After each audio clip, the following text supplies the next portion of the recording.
Hello to everyone who's taken a moment to dive into my story. My name is Susan, and I'm about to share an experience from a year ago that significantly changed my perspective on love and relationships. At that time, I was eagerly looking forward to starting a beautiful life with Roger, my husband, who held a special place in my heart. Like many others, I believed in the perfection of our bond. Roger didn't have vast wealth, and his income was less than mine. However, this never bothered me because I valued our love more than financial equality. I was financially independent and found happiness in the affection he showed me. Our income difference meant I often covered most of our expenses. For instance, when we decided to move into a new house just before our wedding, I agreed to pay for 75% of the rent without hesitation. However, as time went by, it became clear that Roger saw my willingness to pay as an opportunity to take advantage of me. I can't say there weren't warning signs. It's just that I was too in love to acknowledge them. A major issue was Roger's expectation for me to financially support him continuously. Initially, I didn't mind assisting him, but his demands became increasingly unreasonable. When I started to refuse his requests, it was evident that he was upset, but I still didn't see it as a major problem.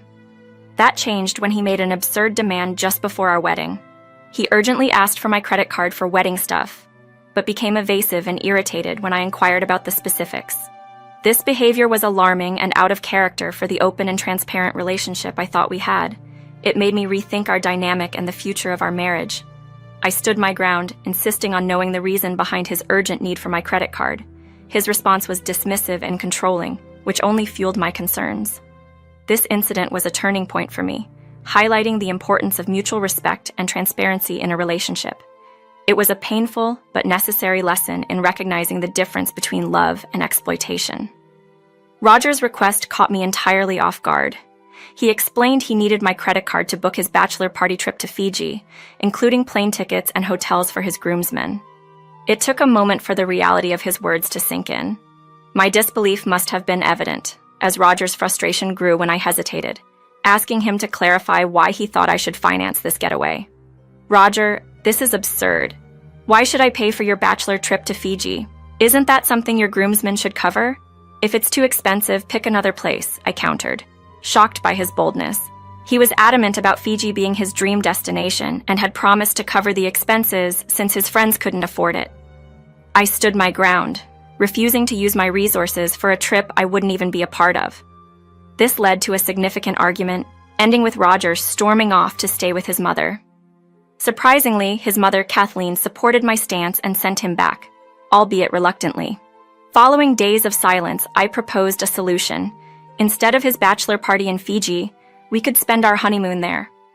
Although Roger was initially resistant, fearing losing face with his friends, he eventually agreed to my compromise. I thought this resolved our conflict, and I was even looking forward to enjoying Fiji together as a married couple. Our wedding went beautifully, and we were prepared to leave for Fiji 2 weeks later. However, the day before our departure, I found Roger by the fireplace, my passport in his hand. Confused and concerned, I asked him what he was doing. He casually mentioned he had to take care of something before our trip. Before I could process the situation, Roger threw my passport into the fire. I was stunned, barely able to grasp the reality of my husband deliberately sabotaging our honeymoon plans. This act of betrayal was a dramatic turning point, far beyond what I could have ever anticipated. As the passport caught fire right before my eyes, I looked up at Roger in shock, only to find him smirking at my distress. My stunned expression seemed to amuse him greatly, prompting a loud laugh that echoed until I managed to voice out my disbelief. "Roger, what on earth have you just done? Did you just throw my passport into the fire on purpose?" "Are you blind, Susan?" "That's exactly what I did," he retorted dismissively, chilling me to the bone. "But why? Why would you do such a thing?" I stammered, my mind racing to comprehend the depth of his actions. It hit me then.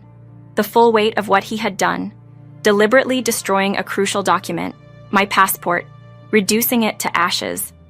I demanded to know his reasoning, to which his response cut deeper than the act itself. "What did you expect, Susan? I warned you about vetoing my bachelor party. Did you think I'd just let it slide?" His words were a slap, revealing a side of him I hadn't seen before. The absurdity of his justification left me speechless. He was punishing me for not financing his bachelor trip with what he now deemed our money, despite my clear discomfort with his demands. As he laid out his twisted logic for revenge, a cold realization washed over me. My heart struggled to accept that the man I married could harbor such spite. "And how does burning my passport serve you, Roger? What do you gain from this?" I asked, bewildered by his pettiness. His next words were a gut punch, revealing his ultimate betrayal. "I'm going to Fiji, Susan, without you." His declaration that what was meant to be our honeymoon would now be his solo escape left me reeling. The absurdity and cruelty of his actions painted a clear picture of the man I had married, a realization that was as devastating as it was enlightening. Roger's response to my disbelief was a laugh that chilled me to the core, a laugh so devoid of warmth it seemed to come from a stranger. It was a revelation of a side of him I had never seen before, one that filled me with revulsion. He seemed entirely unaffected by my shock, casually mentioning how the trip was indeed meant for us both, but with my passport now destroyed, I obviously couldn't join him. "Because of this senseless act, we're going to lose all the money we spent on the honeymoon," I argued, trying to make him see reason. Yet he was unfazed, smugly stating that while I couldn't go, nothing was stopping him. He twisted the knife further by suggesting he was taking this trip as a belated bachelor's party, leaving me behind to ponder my actions. His indifference was staggering.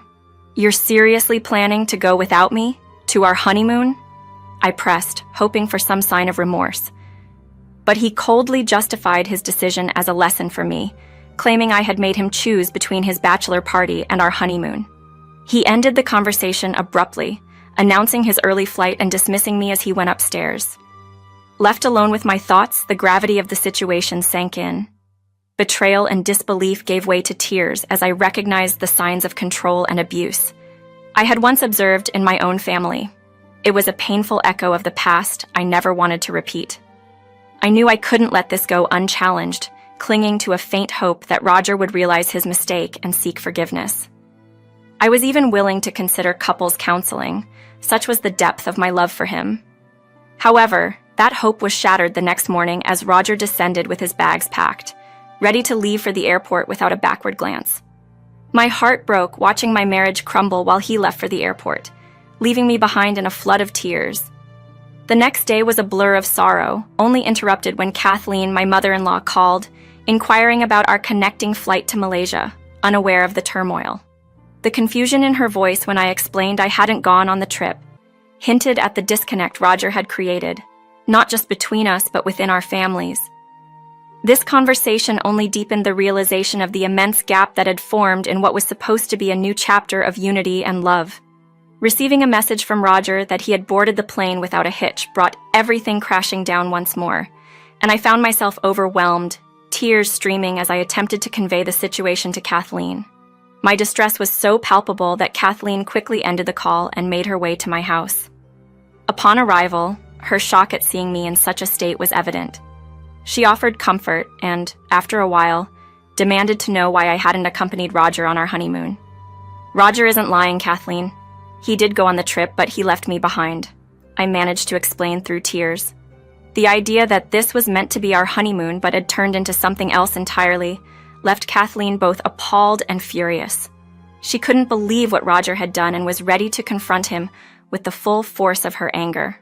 After calming me down, Kathleen stressed the importance of not letting Roger off the hook for his egregious actions, highlighting the twisted nature of his behavior. Acknowledging the severity of the situation, I shared with Kathleen my doubts about the future of my marriage to Roger. The man I had married seemed like a stranger to me now, one capable of such vindictive acts. Kathleen, equally disappointed, lamented her role in how Roger had turned out, declaring him a lost cause. Her unequivocal support in those moments was invaluable to me, affirming that I wasn't alone in recognizing the extremity of Roger's behavior. Our discussions about Roger's past behaviors revealed a pattern of mooching, an exploitation that had only worsened over the years, painting a picture of a man consumed by entitlement and selfishness. This realization fueled our resolve to take action, to teach Roger a lesson he wouldn't soon forget. With Kathleen's help, we put a plan into motion over the next 5 days, aiming to give Roger a taste of his own medicine. Our efforts culminated in a moment of reckoning for Roger. When we finally confronted him over a video call, his initial smugness was palpable, boasting about how the trip was everything he had ever wanted. Keeping my composure, I greeted him, masking the storm of emotions within me. His enthusiastic response about enjoying his solo honeymoon only served to remind me of the necessity of our plan. The actions we had taken were not just about retribution, they were about setting boundaries and asserting my self-worth against someone who had shown no regard for me or our marriage. Roger's boast about enjoying his trip despite missing his friends swiftly shifted gears when I hinted at the impending end of our marriage. The prospect of losing his comfortable lifestyle seemed to strike a chord, his previously jovial demeanor giving way to panic. Attempting to deflect, he argued that ending our marriage over a trip was absurd, not recognizing the irony in his decision to prioritize the trip over our relationship. "I'm doing you a favor, Roger. Since you seem to prefer bachelor trips, I'm giving you the freedom to enjoy them indefinitely," I said, delivering a blow to his expectations of a continuous free ride on my finances. Roger's confusion was palpably as I laid out the reality of his situation. He had taken for granted that he could use my resources for his self-indulgent escape without considering the consequences. His assurance that his return flights were secured did little to salvage his predicament once I informed him that all expenses were charged to my credit card, and with our marriage ending, I had no inclination to fund his return. The color drained from his face as he realized I wasn't bluffing. The thought of being stranded without access to my financial support was a reality he hadn't anticipated. His protests and disbelief turned to desperation as he grasped the severity of his situation. "Oh, Roger, you seem to misunderstand. I'm not just planning to do this, I've already initiated the process. I've moved out and begun the annulment process. Our marriage and your free ride are over," I informed him, dismantling any hope he harbored of a simple resolution. Roger's pleas for a chance to discuss the matter in person, even offering to cut his trip short, were met with my resolve. I had made my decision, and no last-minute promises could undo the betrayal and disregard he had shown. This was more than just about a trip. It was about respect, trust, and the realization that I deserved better than what Roger was willing to offer.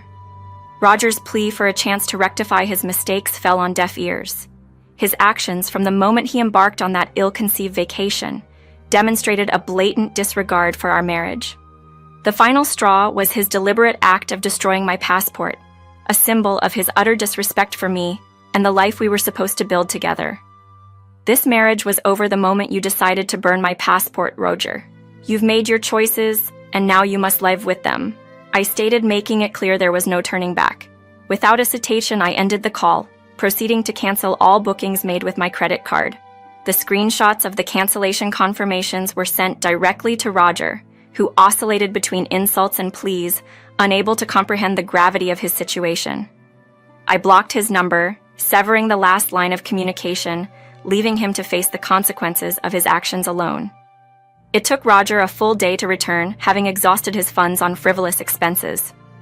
Desperate, he was forced to borrow money for his flight home, a stark reminder of his reliance on others' generosity.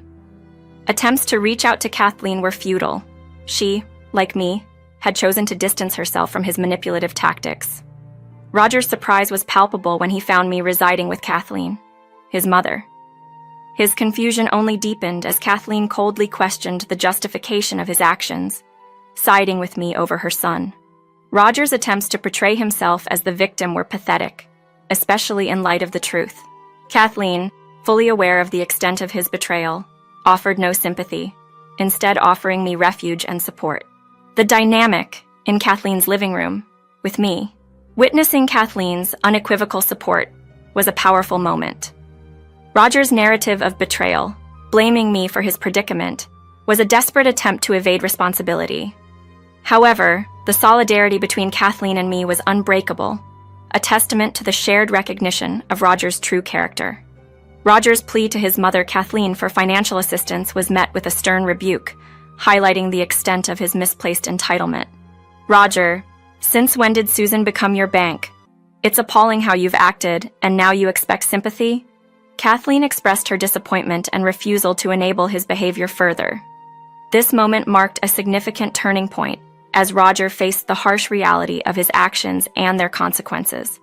Finding himself in a financial bind, With a looming loan and no means to cover rent, Roger's situation became dire. His previous lifestyle, heavily subsidized by exploiting relationships, was crumbling. Faced with the magnitude of his predicament, Roger desperately sought Kathleen's help, only to be firmly rejected. This rejection served as a stark wake-up call, stripping away any illusions of entitlement and forcing him to confront the outcomes of his decisions head-on. Our coordinated stand against Roger's manipulative tactics served as a poignant lesson. Despite his attempts to regain sympathy and support from both Kathleen and me, his actions had irrevocably damaged our trust and goodwill. Kathleen's decision to eject him from her home underscored a collective resolve to no longer tolerate his selfish behavior. The fallout from Roger's actions led to an annulment of our marriage, a legal acknowledgement of the brief and tumultuous union. This legal proceeding, expedited by the evidence of Roger's reckless behavior with my passport, was a formal closure to a chapter marked by exploitation and disrespect. Despite the annulment, Roger's attempts at reconciliation persisted, oblivious to the profound impact of his actions. His once enviable social life dissolved as friends distanced themselves, unwilling to be associated with someone so blatantly self-serving. This isolation was a testament to the consequences of his actions, leaving him estranged from both friends and family. 2 years has passed since these events unfolded, with Kathleen maintaining her stance of tough love towards Roger. This period of enforced independence appears to be a crucial step in addressing his deeply ingrained sense of entitlement. For me, this experience has been a journey of self-discovery and affirmation of my worth, firmly closing the door on a past marked by manipulation and opening a new chapter of self-reliance and empowerment.